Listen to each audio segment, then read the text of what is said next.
Solve करें तो ये लाग्रांज बनेगा हमारा, ठीक है। और ये दिख नहीं रहा होगा properly, but this is the same thing जो मतलब हमने अभी डिस्कस किया है, तो उसी का बेसिक लाग्रांज है। अगर आप इसको डिफरेंशिएट करोगे तो यू विल गेट कि u dash c one t is equal to lambda आएगा, और beta into u dash c two t plus one is equal to this पूरी चीज़ आएगा।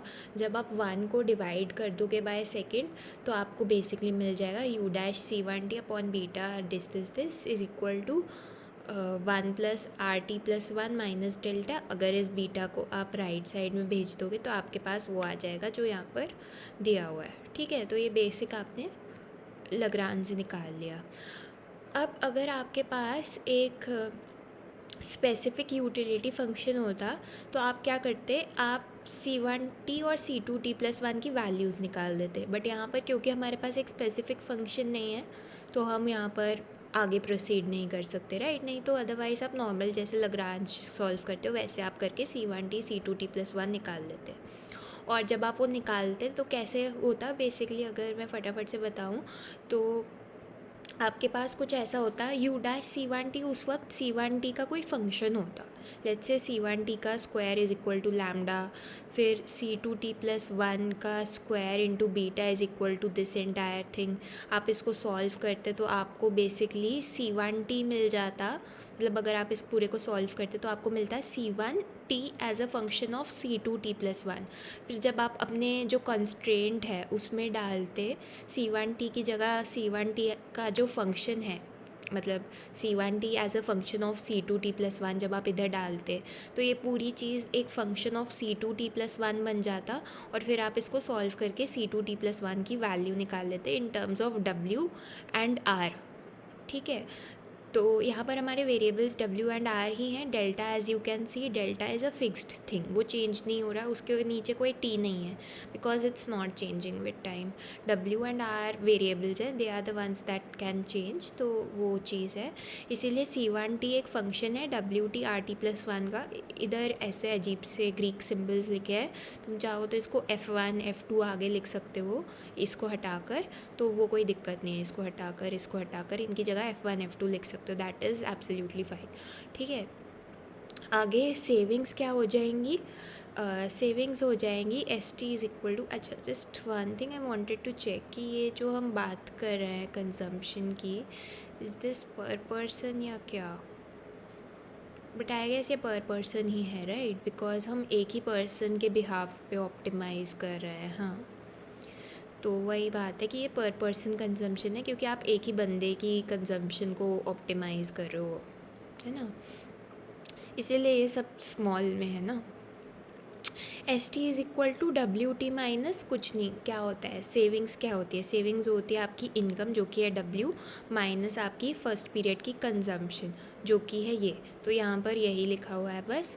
तो बेसिकली सेविंग्स जो है वो एक अलग फंक्शन है डब्ल्यू और आर टी प्लस वन का। बेसिकली सब चीज़ें जो है वो फंक्शन है डब्ल्यू और आर टी प्लस वन का, जो कि सेंस भी मेक करता है। आप कितना कंज्यूम कर पाते हो वो डिपेंड करेगा कि आपको कितने वेजेस मिल रहे हैं, कितनी तनख्वाह मिल रही है, और आर टी प्लस वन पे भी डिपेंड करेगा। अगर इंटरेस्ट रेट बहुत ज़्यादा है तो हो सकता है आप सेव ज़्यादा करो इस पीरियड में, कंज्यूम कम करो। अगर इंटरेस्ट रेट कम है तो हो सकता है आप कंज्यूम ज़्यादा करो।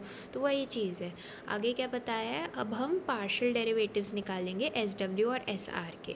यानी कि बेसिकली एस डब्ल्यू का पार्शियल, एस डब्ल्यू का मतलब है कि सेविंग्स का पार्शियल डेरिवेटिव निकालेंगे विद रिस्पेक्ट टू डब्ल्यू। जैसे कि हम एम पी के एम पी एल निकालते टाइम ये लिखते थे ना, यहाँ पर एक सेकेंड, यहाँ पर हम लिख रहे हैं ना f के सबस्क्रिप्ट में n, क्योंकि n के रिस्पेक्ट में आप पार्शियल डेरिवेटिव ले रहे हो f का। सिमिलर तरीके से ही उन्होंने यहाँ पर लिखा हुआ है, ठीक है। तो S W S R, W के रिस्पेक्ट में सेविंग्स का पार्शियल डेरिवेटिव, आर के रिस्पेक्ट में पार्शियल डेरिवेटिव। जब आप एस डब्ल्यू लोगे तो क्या होगा बेसिकली, एक सेकेंड, हाँ एस डब्ल्यू जब आप लोगे तो बेसिकली आपको इस फंक्शन का डेरिवेटिव लेना है विद रिस्पेक्ट टू डब्ल्यू, राइट। अच्छा ऑल्सो नोट कि डब्ल्यू टाइम पीरियड टी का है और r time period t plus one का है, क्योंकि ऑफकोर्स अगले पीरियड में जो इंटरेस्ट रेट होगा वही मेरे लिए मैटर करेगा एज अ पर्सन। जो पर्सन टाइम पीरियड टी में बॉर्न हुआ है उसके पास टी पीरियड में तो इन्वेस्ट करने लायक कुछ है नहीं। टी पीरियड में जब वो कमाएगा तब उसके पास इन्वेस्ट करने लायक आएगा सामान, तो उसको अगले पीरियड का इंटरेस्ट रेट मैटर करेगा। अभी का interest rate would not be important for him, right. और डब्ल्यू इस पीरियड का मैटर करेगा, वो अगले पीरियड का मैटर नहीं करेगा, क्योंकि तनख्वाह इस पीरियड में आप कमा रहे हो। तो वो लॉजिकल सी चीज़ है। डेल फाई बाई डेल डब्ल्यू टी किया आगे, तो फिर आगे क्या आएगा, आपने क्या किया बेसिकली, एक से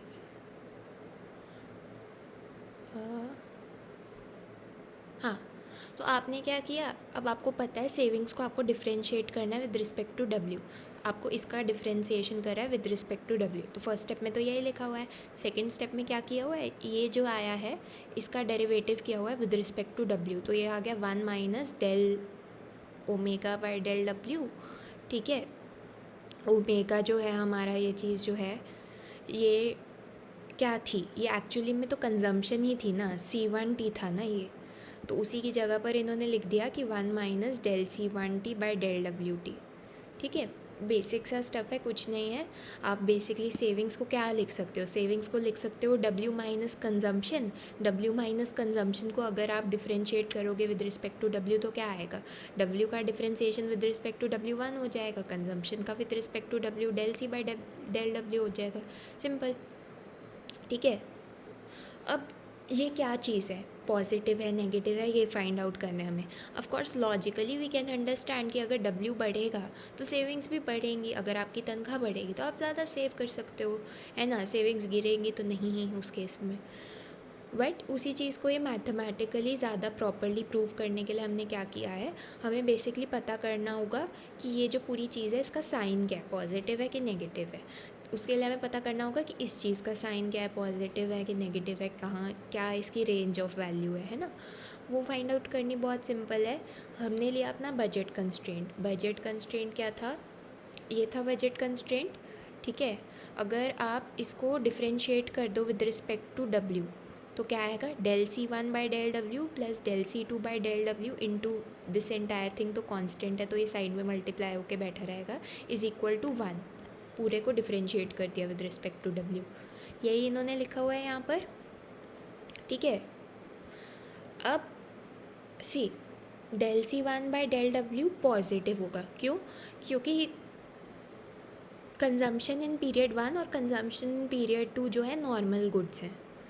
तो अगर आपकी इनकम बढ़ेगी, डब्ल्यू बढ़ेगा, तो आपकी कंजम्पशन इन पीरियड 1 भी बढ़नी चाहिए, गिरनी नहीं चाहिए। तो ये पॉजिटिव है, इतना हमें पता चल गया। और साथ में पता चल गया कि ये चीज़ भी पॉजिटिव है, right. And at the same time ये जो चीज़ साथ में मल्टीप्लाई में है 1/1 plus RT plus 1 minus delta, ये भी पॉजिटिव है ना। तो अब क्योंकि ये सब कुछ पॉजिटिव है, ये पॉजिटिव क्यों है ये वाली चीज़, क्योंकि हमें पता है RT प्लस 1 रेंट का रेट है, डिप्रिसिएशन है। RT प्लस 1 अगर 1 में हम RT प्लस 1 ऐड कर दे तो 1 पॉइंट समथिंग समथिंग टाइप्स बनेगा। डिप्रिसिएशन जो है वो 0 से 1 के बीच में ही होता है। तो अगर 1 पॉइंट समथिंग समथिंग में से आप कुछ 0.5 0.6, चलो आप पूरा 1 ही माइनस कर दो, तब भी आपका बेसिकली यहाँ पर नेगेटिव तो नहीं बनने वाला। ये चीज़ 1 प्लस RT माइनस 1 हमेशा डेल्टा से बड़ी रहेगी, राइट। तो ये कभी भी नेगेटिव तो नहीं बनने वाला कहीं से भी। ये पॉजिटिव है, मतलब कुल मिला के ये सारी चीज़ें पॉजिटिव है। और अगर कुछ पॉजिटिव चीज़ों का सम इक्वल टू 1 आ रहा है तो जाहिर सी बात है कि वो पॉजिटिव चीज़ें अपने आप में 1 से कम है। इससे हमने इस पूरी डिस्कशन से हमने ये निकाला कि del C1 by del W 0 से 1 के बीच में है। 0 से बड़ा इसलिए है क्योंकि नॉर्मल गुड की बात हो रही है, 1 से छोटा इसलिए क्योंकि अभी हमने बात की कि क्योंकि ये पूरी चीज़ 1 के बराबर है इसका सम, तो of course del C1 by del W जो है वो 1 से बड़ा तो नहीं हो सकता, राइट। तो ये चीज़ है। और अगर आप 0 से 1 में कोई चीज़ आ रही हो, उसको 1 में से माइनस करो तो आपके पास कुछ पॉजिटिव चीज़ रह जाएगी। तो मतलब SW जो है वो पॉजिटिव है, 0 से 1 के बीच में है वो भी, ठीक है। अगर del C1 by del W जो है वो सी ये ज़ीरो भी नहीं है और ये पूरी तरह से वन भी नहीं है, ये ज़ीरो और वन के बीच में है।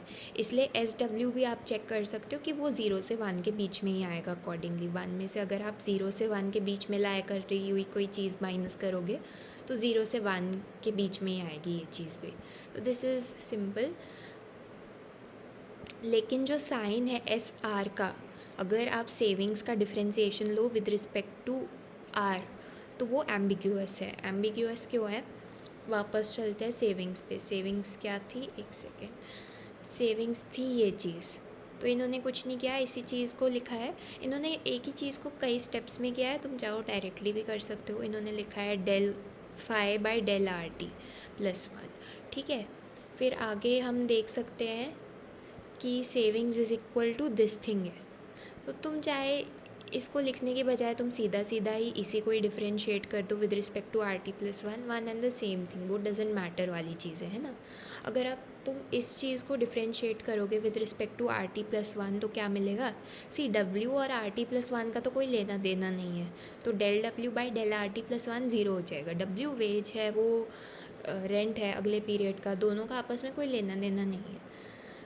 तो बच जाएगा हमारे पास minus omega by minus del omega by del r, ठीक है। एंड यही यहाँ पर इन्होंने लिखा भी है minus del omega by del r, ठीक है। ओमेगा क्या था? कंजम्पशन था। तो वही एक ही बात को ये काफ़ी लंबे चौड़े कहानियों में एकदम एकता कपूर के सीरियल की तरह चला रहे हैं। मतलब तुम सीधा सीधा भी यही चीज़ को ऐसे ही लिख सकते थे कि भाई सेविंग्स जो है वो W माइनस सी के बराबर होता है। W को अगर R के रिस्पेक्ट में डिफ्रेंशिएट करोगे ज़ीरो हो जाएगा, तो तुम्हारे पास सेविंग्स को अगर तुम R के रिस्पेक्ट में डिफ्रेंशिएट करोगे बच जाएगा minus del c by del r. Simple, ठीक है। अब लेकिन दिक्कत क्या है? दिक्कत ये है कि ये जो है इसका साइन खुद का ही कुछ गारंटीड नहीं है, कोई भरोसा नहीं है इसके साइन का।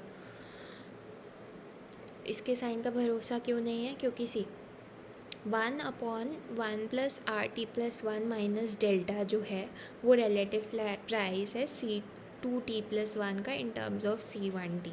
इसका मतलब क्या है ये मैं अभी बताती हूँ।